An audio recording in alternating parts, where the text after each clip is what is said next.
Alright, what is up everybody? We are back with another edition of Everyday Hoops. Hope you guys are having a good one. Today, I'm going to be having to talk about Nikola Jokic. He did something historic last night, a 30-20-20 game, the first one ever seen in NBA history. And I just want to talk about Jokic, just because, why not, So that's what we're doing here in today's video. Thank you guys for the views on the videos on the shorts recently. I really appreciate it.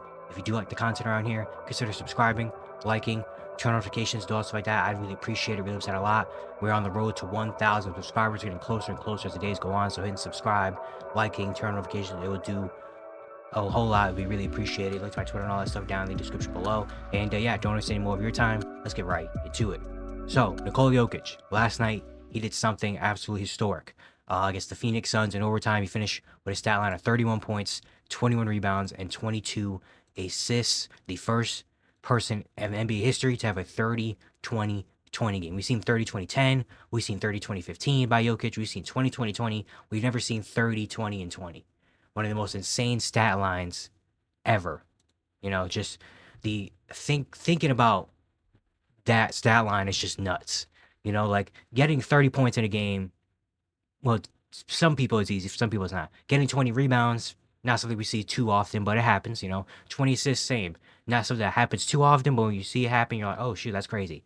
Having all of that in the same game, 30 points, 20 rebounds, and 20 assists, is like literally my career stuff. That's literally you go into 2K with a 9 down overall player, and you do that.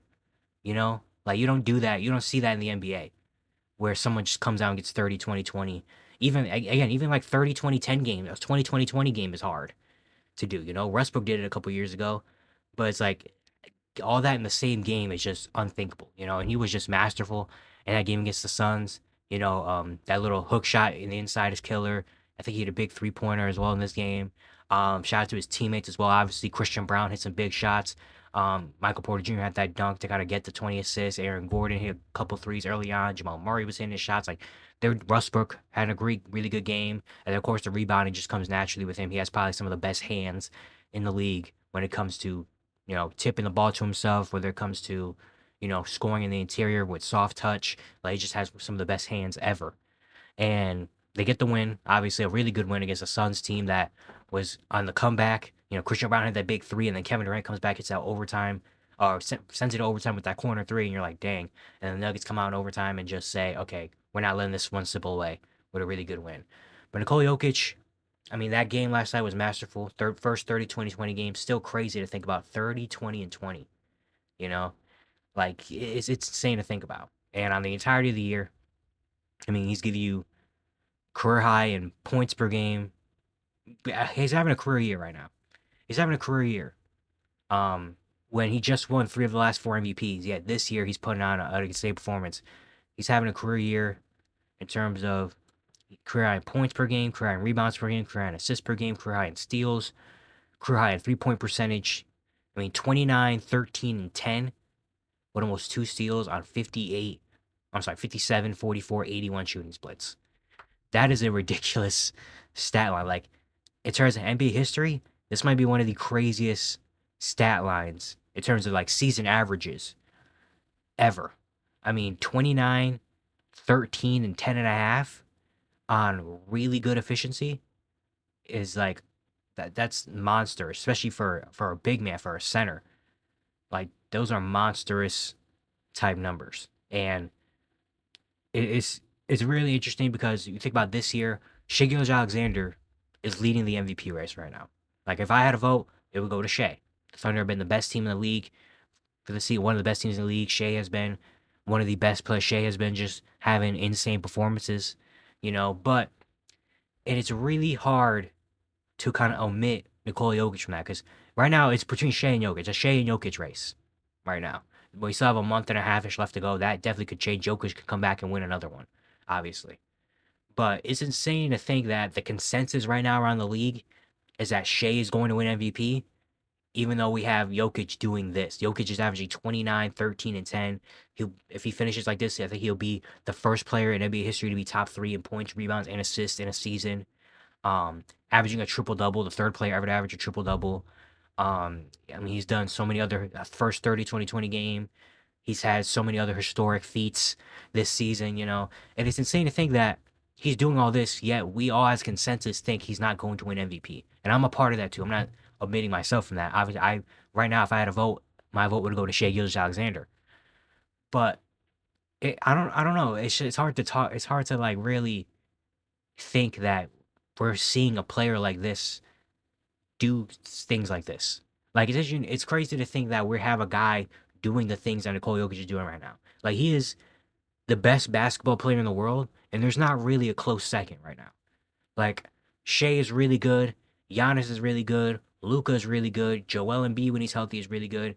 Those are probably like the top five. Jason Tatum could be thrown in that conversation. Heck, the way LeBron is playing right now, Steph is going to be in that conversation. KD, like there's so many players in the top 10 in the world conversation. Yet Nikola Jokic is number one, like by like up here, and number two might be like over here. And that's not taken away from all the other guys. It's not taken away from Shea, taken away from Giannis, taken away from Luka. That's not taken away from any of those guys. That's just how insane Nikola Jokic is. Like we are living as a basketball world.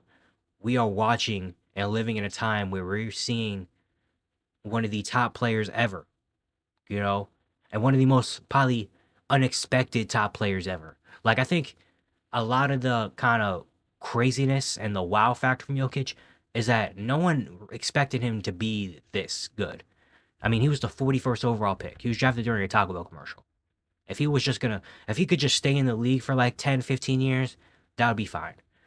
And then even when you saw his first couple years in the league, the first 3 years in the league, he was pretty good. He had some moments, had some triple doubles, and you're like, oh shoot, this guy could be a pretty good player. You know, like you take maybe an all-star type of player, and then he comes out all NBA first team in 2019, all NBA second team in 2020, finishes top 10 in MVP both years, and you're like, oh dang, this guy could he win an MVP? I mean, maybe, who knows? Comes out, wins MVP in 2021. Comes out, wins MVP again in 2022. 2023 finishes second in MVP when a lot of people now look back at it, maybe he should have won it that year. 2024 wins MVP. Like he's on in literally the last 5 years of Nikola Jokic have been one of the greatest peaks we've seen in NBA history. And I don't feel like I'm over exaggerating that. Like, look at the last 5 years from 2021 to right now. In a 5 year span, this guy is averaging 26, 12, and 9. 26, 12, and 9. 4 MVPs. At least, I'm sorry, 3 MVPs. And the 2 years he did win MVP, he's going to finish second. Because if he doesn't win this year, he's going to finish second. So, 3 MVPs. In the 2 years he did win MVP, you finished second in MVP. All NBA first team 4 of those 5 years. Because the 2023 finished second team because Joel won MVP. 5 All-Star appearances. He's in the running. He might win Clutch Player of the Year this year. Average a triple-double in the season. He's won an NBA championship, but won a Finals MVP. Like, this 5-year stretch from Nikola Jokic has been some of the best basketball. Like, the highest someone has peaked. I mean, it's got to be one of the greatest peaks we've ever seen. I mean, the only other 5-year stretches that you can think, maybe. I mean, LeBron, obviously. Like, LeBron obviously is in there. Steph Curry might have a good argument. You know, Steph Curry is one of the greatest players. Jordan, you assume Magic, Larry, Kobe, Shaq, Wilt, Kareem. Like, those are the guys that you could probably put above Jokic in terms of greatest. I mean, KD probably be in the conversation. There might be a couple other guys that I'm forgetting about right now. But in terms of, like, a stretch and a run, this is one of the craziest runs we've seen. I mean, this guy is literally dominating the NBA right now. He's dominating the NBA. He is by far and away the best basketball player in the world right now. And he's only getting better and better as the years progress. And the one also good thing about it is he's always going to have a really good team. You know, like he has an MVP conversation because the Denver Nuggets, he's always going to have the Denver Nuggets as the top seed, even this year, where we all acknowledge that the Nuggets are not as good this year as they have been the last couple of years. They've lost pieces. I mean, really, right now, the team is just kind of Nikola Jokic doing crazy historic stuff, and they just went off of that. And they're really good at taking care of the bad teams, which is how you make the playoffs. But he really can win MVP every year because the stuff he does, the things he does on the court, and the way he controls the game, manages the game, plays the game, with the team around him, he literally has his team in a position to win every single night. Even when it comes to this playoff run, where I already made a video about the Nuggets a couple days ago. I talk about the problem and why, there's this Nuggets team is not the same as the last couple years. But realistically, going into a playoff series, they're going to have a chance to win in every single game strictly on the fact that they have Nikola Jokic. Like, if you look at take Jokic off this team and look at the roster of this team and compare it to the other West teams when you take their star player out, it's probably one of the worst in terms of playoff teams. Like the Thunder, you take out Shea, you still have J-Dub, Chet, Aaron Wiggins apparently is a really good player, Lou Dort, Caruso, Isaiah Hardenstein, Isaiah Joe. Like, you still have a good of a team. The Lakers, you take out either one of LeBron or Luka, you're still gonna have the other one. So that by itself can dwarf any other team. The Nuggets, you have the Grizzlies, you take out John Morant, or maybe even you take out Jaren Jackson, might be the best player on the Grizzlies right now. You still have John Morant, Desmond Bane, Jalen Wells. You still have a really good role players. You take out the Rockets, you take out Alperen Sengun. You still have Jalen Green, Fred VanVleet, Jabari Smith, Amen Thompson, Tari Eason, Fred VanVleet. I think I said Dylan Brooks already. I don't know. Like, you take out the Warriors, you take out Steph. You still have Jimmy, Draymond. Like, you look at all the playoff teams, you take out their star player, there's still something there. Even if they're not as good, obviously they're not going to be as good. You still have some decent things. You're like, okay, they can manage together some things. You take Nikola Jokic off this team, and you're left with Jamal Murray, Aaron Gordon, Michael Porter Jr., Russell Westbrook, which name-wise sounds okay. It's not bad. You look at then you have Christian Brown, who's having a really good year. It's like, in terms of trusting the depth of all these West playoff teams, the Nuggets' depth is the one I trust the least. And usually when you say that, that means a team is not going to bode well in the playoffs. But when it gets to playoff time, it's going to be kind of tough to pick against the Denver Nuggets strictly just because they have Jokic. Jokic could come out and win a game by himself and have a game where he has 35 points, 17 rebounds, and 15 assists, and have 8 points in the clutch in the fourth quarter, and they can win that game. Like, that's the only reason why the Nuggets are going to have a chance in any single game they play in and every single series they play in is because they're going to have the best player. And I believe when you have the best player in a series, you have at least a puncher's chance. Even if it's a low percentage chance, it's still a chance, and it's still better than a 0% chance. So having the best player in a series can help you. And we've seen over time that a team with the best player can bode more well in a series than people realize. Like, it's tough to find more words to describe what Nikola Jokic has done in his career in this season. And he's gonna go, the pace he's on, he's gonna go down as he might go down as one of the top 10 players we've ever seen. He might go, he's already probably in the top 30 at least. Like, he's already in the top 50, no doubt. He's probably got to be somewhere between the top 25, top 30, maybe even higher than that. Maybe I'm not giving him enough credit in that. And it's crazy that we are witnessing a top tier player right now. Like, the other top tier players are witnessing. We're witnessing LeBron James.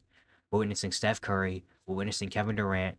We're witnessing, who else? Giannis, I guess you could put in that conversation too. We're witnessing James Harden is one of the best players ever. Russell Westbrook, Chris Paul, and then Jokic. Jokic is in that convo where it's like, I'm not gonna put Luka in there yet, even though Luka we assume is going to be there at one point. So you could throw Luka in there probably. Anthony Davis has a good conversation. Kyrie Irving has a good conversation. But in terms of, like, we're witnessing one of the most elite players we've seen in terms of, like, a top 10, top 15, top 20, top 50 player ever. We're witnessing Nikola Jokic right now. And the more he's going to keep doing, the more he's going to climb this list. And who knows how far he can climb at this point. Like, it seems like he's getting better. We think he can't get better. We think this is who Nikola Jokic is. And then he just takes it up a notch every single season. So who knows what happens next year, what Jokic does. What if he averages a 30, 15, and 15? You know, like you can't really rule that out anymore. Who knows what's gonna happen next? But it's amazing to watch Nikola Jokic right now play ball, and it's wild that we are witnessing one of the greatest players ever. But yeah, it's gonna be it for today. Hope you guys enjoyed. Once again, if you do like the content around here, consider subscribing, liking, turn notifications, do all stuff like that. I'd really appreciate it. Really upset all that. Once again, we're on the road to 1,000 subscribers, so every subscription and all that stuff would be very much appreciated. And yeah, I'll see you guys tomorrow.